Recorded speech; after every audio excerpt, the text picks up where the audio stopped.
Hola amigos de Contexto. Amigos, en octubre, específicamente el día 12, muchos países en el mundo celebran el Día de la Hispanidad o Día de la Raza, en conmemoración al momento en que Cristóbal Colón llegó a América en 1492, dando inicio a una nueva etapa en la historia de la humanidad que unió dos continentes, Europa y América, y facilitó la navegación y el comercio con Oriente. La monarquía hispánica exportó su cultura, su lengua, tradiciones y religión a América, también a Filipinas. Además, se inició un proceso de mestizaje que dio lugar a nuevas razas y formas culturales a las que se integraría poco después la cultura africana. En España la fecha coincide con el día de la fiesta nacional y en algunos países latinoamericanos como México y Argentina se celebra bajo el nombre de Día de la Raza. En la República Dominicana es tradición invitar a la reflexión sobre el mestizaje cultural y la herencia compartida entre culturas indígenas, africanas y europeas. Para conversar sobre este tema nos acompaña el doctor Miguel Don Gil desde España. Bienvenido, Miguel Don Gil. Hola Mónica, ¿qué tal? Casi nos cruzamos porque tú has estado hace pocos días en España. Y tú has estado en Madrid también hace pocos días, ¿verdad? Sí, sí, Bueno, ya sí, que vives correcto. más al norte, fue una pena no verte, pero no nos quejamos porque estuvimos grabando presencial la última vez aquí en ¿Cierto? Santo Domingo. O sea que te tuvimos todos aquí también, los que nos ven en YouTube y en el canal RNN. Bueno, Miguel, estamos en octubre, yo creo que es pertinente hablar de lo que es la hispanidad, por qué se celebra la hispanidad. Y también me gustaría hablar de por qué existen sectores opuestos a esta celebración.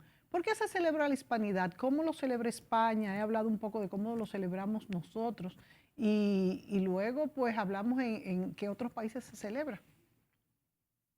Pues sí, vamos a ver, digamos que lo que es la festividad del Día de la Hispanidad, que se celebra el 12 de octubre. ¿Por qué el 12 de octubre? Bueno, porque 12 de octubre de 1492 es cuando Colón avista tierras, llega al nuevo mundo, como se le decía desde la óptica europea, que no era más que el encuentro de lo que es el territorio americano. Entonces esa fecha queda acrisolada como la fecha de la celebración de lo que hoy en día es el Día de la Hispanidad, pero que a lo largo de los siglos ha ido evolucionando. Ciertamente en España en la actualidad es el Día de la Fiesta Nacional, pero a la vez es el Día de la Hispanidad. eh, y hoy en día se enfoca sobre todo a la posición de eso, de una fiesta del encuentro, de la mezcla de las culturas, de las tradiciones, del respeto entre los pueblos. Como digo, ha evolucionado mucho. Ya como celebración surge en el siglo XVI, pero digamos que va evolucionando y cuando adquiere mucha importancia se produce sobre todo cuando se produce la gran crisis para España a nivel internacional, que es en el año 1898, a finales del siglo XIX, cuando España pierde prácticamente todas los territorios que tiene fuera de la península. Pierde, como todos sabemos, Puerto Rico, Filipinas, Guam, Cuba y alguna otra pequeña isla. Entonces, al perderse todo esto, lleva una reflexión en España de, bueno, es una crisis, es decir, España ya no tiene presencia en otros continentes y España ya no es la gran potencia que fue en el pasado. Entonces, ¿en qué quedamos? ¿Qué somos? Y hay una, vamos a decir, reflexión desde un punto de vista, no voy a decir espiritual, mejor dicho, filosófica, de, bueno, pues hemos perdido la presencia en esos territorios, pero ¿qué es España? Y entonces se celebra el Día de la Hispanidad como una, vamos a decir, una rememoración de lo que es un horizonte común, que es la hispanidad. Pues en resumen sería todas esas costumbres, cultura, tradiciones, lengua en común que tienen una serie de pueblos por todo el planeta. Y es lo que se preserva y se pretende difundir. Eh, Así se, vamos a decir, se impulsa a finales del XIX y luego en el siglo XX, bueno, en épocas, por ejemplo, de la dictadura franquista, pues se le daba un componente más patriótico, como fiesta casi de la nación, de la raza, más en ese corte, vamos a decir, puntual, pero sí que ya desde la transición 1975 hasta la actualidad se ha vuelto a potenciar ese enfoque de encuentro de los pueblos, de hermandad, ¿no? Entre todos los países que forman la hispanidad. Así mismo es, Miguel, y tú señalas fechas importantes. Me gustaría volver sobre el concepto de en qué momento comienza a celebrarse este Día de la Hispanidad y Día de la Raza. Y me gustaría puntualizar también que una de las fechas que has tocado, 1898, Sí, cuando España pierde muchos de sus territorios en todas las latitudes, porque perder Filipinas, por ejemplo, y perder Cuba, y pongo estos dos ejemplos porque son diametralmente opuestos en geografía. Bueno, pues ahí también hubo, bueno, cuando se perdió República Dominicana, cuando se perdió la isla de Santo Domingo, que se cede a Francia por el Tratado de Basilea, meto este dato a colación de que los restos de Cristóbal Colón son trasladados a Cuba. Y cuando pierde Cuba, entonces ahí también hay la cuestión de que si se llevaron a Sevilla y todavía hay muchísima controversia entre las opiniones científicas incluso de dónde están los restos del almirante. Y de hecho ha habido unas publicaciones en los últimos días de que se han comprobado por el ADN que están en Sevilla.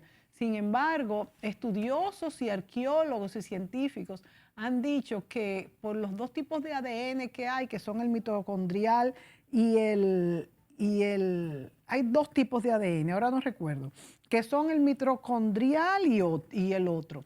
Y que por los restos que ya estaban desmenuzados, es difícil que se pueda todavía hacer estas pruebas, pero que si se pudo hacer, que se puede confundir. Estas pruebas no son muy exactas porque pueden ser de padre, hijos o nietos. Si nos acordamos que en la misma Catedral de Santo Domingo estaban los restos también de Diego Colón. De manera que siempre se ha dicho que los que se llevaron fueron los de Diego, porque en ese momento que lo enterró la esposa de Diego Colón, lo puso en un lugar principal que se creía que era el de Colón y fueron los que se llevaron a Cuba. De manera que estas fechas también a nosotros como nación, hoy República Dominicana, ante Isla de Santo Domingo, primera ciudad primada de América, nosotros con muchísimas primicias también nos han influido pues en esto de los restos del almirante y nos han influido pues muchísimo más en todo lo que es la vida, en lo que fue la colonia, en lo que fue el virreinato y en lo que fue la vida de nuestra gente, porque con estas situaciones que pasó a España se dejaron de percibir el dinero que se mandaba. Bueno, pues ya esa es otra historia, pero la cuestión es que estas fechas nos influyen mucho, incluso en lo que hoy vivimos, porque también la hispanidad tiene otro punto que tocaremos después, y es todo el turismo y la generación económica que se produce cuando este turismo cultural exporta pues muchísimas festividades, conocimiento, personas que van en busca de todas estas rutas y de lo que ocurrió. Pero vámonos, sigamos en orden, Miguel, y hablemos entonces, primero quisiera que volvieras un poco de en qué momento, en qué circunstancias inicia la celebración, ya dijiste que en el siglo XVI, pero en qué momento, y luego en qué países se celebra.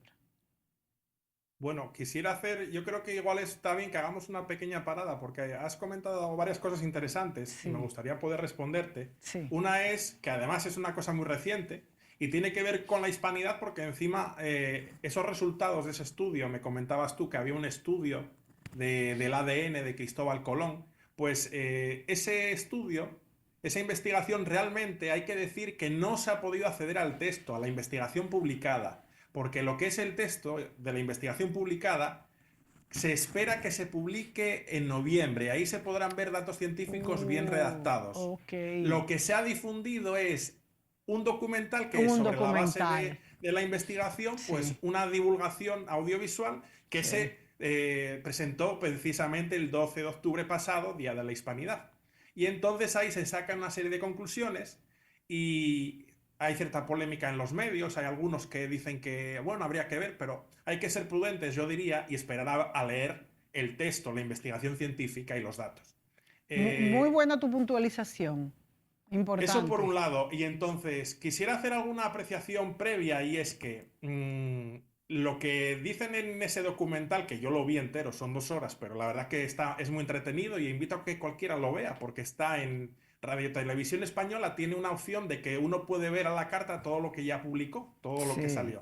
Entonces, cualquiera desde su casa con internet, esté en República Dominicana, donde sea, puede entrar y encontrar el documental, que creo que es ADN Colón o algo así, se puede buscar y se encuentra. Entonces, lo que se dice en el documental es que cotejando los restos que se guardan en la Catedral de Sevilla, que los investigadores dicen que son pocos, porque no hay ningún hueso, uno esperaría Eso, igual ver un esqueleto. exactamente. Los huesos, el mayor es de 3 centímetros, o sea, una cosa mínima. Y no son muchos fragmentos. Es decir, es igual el 10% del cuerpo de Colón, o menos. Sí. Pero que con esos restos lo que se hizo es cotejar con un resto que fuese indudable. ¿Y qué resto era indudable? Los restos de su hijo, Hernán Colón, que desde que falleció siempre Exacto. estuvieron enterrados en la Catedral de Sevilla. Entonces, esos restos no hay duda de que hayan pasado por diferentes manos o países. Entonces, al hacer el análisis de esos restos de Hernán Colón, que no hay duda de que son de Hernán Colón, con los de Colón, sale, al menos es lo que dicen en el documental, habrá que ver el texto escrito, sale que son padre e hijo. Y entonces ya sobre la base de que son padre e hijo, pues ya esa conclusión de que los restos son de Colón. Pero yo diría que para nada se desanimen las personas y los investigadores que tienen la teoría de que los restos de Colón están en República Dominicana, por ejemplo. Hombre, habría que ver si están realmente. Pero estos datos que da esta investigación no dice que no estén. Dice que lo que hay en la Catedral de Sevilla es de Colón. Pero yo Ot- ya he dicho que hay un pequeño porcentaje. No Puede estar el solamente resto eso, aquí. no solamente eso, Miguel, sino que también puede estar una parte aquí y otra parte allá. Porque en caso de que Eso, haya sido el que se llevaron, el de Cristóbal Colón y no el de Diego, que es lo que también hay alguna duda, no se sabe si se lo llevaron todo, porque es que así han sido unos restos que han sido movidos varias veces del lugar. Y también algo interesante es que Colón dejó escrito que él quería que sus restos descansaran en esta isla que fue donde primero se estableció pues una sociedad europea en América. Y yo creo que eso pues también resalta la importancia de lo que era para Colón la isla de Santo Domingo. no, a ver, eso es incuestionable. Lo que pasa que luego, en contra de su voluntad, podemos decirlo así, una Sí, vez que fallece, sí, bueno, él tiene un viaje después de muerto bastante largo, ¿eh? Como lo sí, estuvo en vida, estuvo sí, enterrado, hablo de memoria, en sí, Valladolid, sí, después de Valladolid estuvo enterrado en la Cartuja de Sevilla, sí. después de la Cartuja de Sevilla se va en Santo Domingo, luego cuando se produce la anexión por parte de Francia del territorio español de la isla Hispaniola, para asegurar esos restos. Está aquí el debate de si es parte o no, o cómo se dividió, Ujú, ¿no? Pero sí, los restos van a Cuba y sí, después de Cuba a Sevilla. Es decir, estuvo en 6 sitios, algo así. exactamente. Sí, sí, sí, es como Entonces, dices. en ese trayecto pueden pasar miles de cosas. Y además que todo eso pasó en 4 siglos, es decir. Pero sí que está por investigar, porque los restos, por ejemplo, de Santo Domingo no se han analizado genéticamente. Sería interesante poderlo hacer en un futuro. Sí, hay que ver también si quedó cuando se sacó para llevarse a Cuba, si quedó, si no quedó, si realmente el que se llevaron fue el de Diego, pero habría que analizar también el de Diego Colón, que fue su primer hijo. Tú dices que lo han comparado con el de Hernando Colón, que fue su segundo hijo y que aunque es poco conocido, estuvo muy cercano tanto a Cristóbal Colón como a Diego Colón. No fue un hijo que estuvo despegado, de hecho fue su biógrafo y fue Sí. el que pues más escribió sobre Colón y tuvo lo que se dice una biblioteca colombina. O sea que fue un hijo muy querido por él. No A fue, efectos de la investigación se elige porque es una cuestión lógica, es decir, si se enterró a Hernán Colón en Sevilla y nunca se le movió de sitio, pues sabemos que ese es el cuerpo. Entonces, eso nos da seguridad a la hora de luego contrastar con los restos de Colón. sí, sí. Entonces, por eso se eligió. Y otro lugar emblemático de Cristóbal Colón, y hablando de la hispanidad, que es el tema que nos incumbe hoy, son Sí, todos estos lugares donde Cristóbal Colón pernoctó y que hoy en día son hitos culturales y turísticos, como también es y fue la Cartuja, donde también es posible que hayan estado los restos, y que también fue un lugar muy querido por él, porque fue donde estos sacerdotes lo acogieron y permitieron que esa relación entre él y los reyes católicos se desarrollara. Vámonos a la pausa, Miguel, y cuando volvamos, pues seguimos sobre en cuáles son los países que celebran la hispanidad. muy bien.